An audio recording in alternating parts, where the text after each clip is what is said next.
Hello guys, hujambo mtazamaji wangu wa Samuel Wekesa Tales.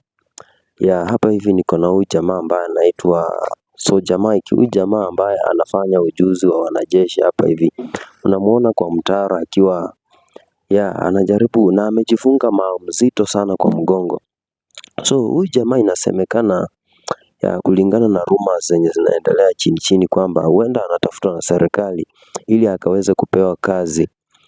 As you can see here, anapata likes mingi sana TikTok na watu wanazidi kumfuatilia sana. So this guy is an amazing guy kwa sababu hata serikali yenyewe haijawahi ona mtu mwenye ujuzi wa wanajeshi kama huyu Soja Mike jinsi anavyofanya.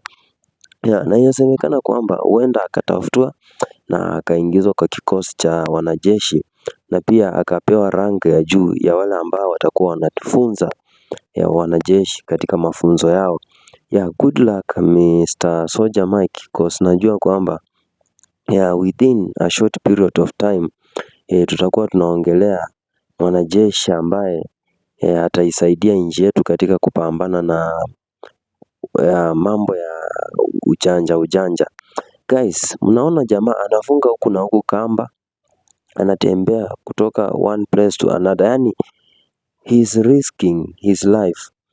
Ako ready kurisk.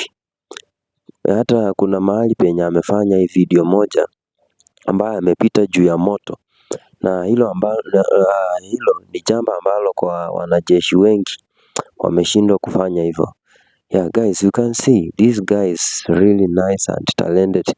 I have been following him on TikTok. Ona tu jamaa anapita juu ya moto.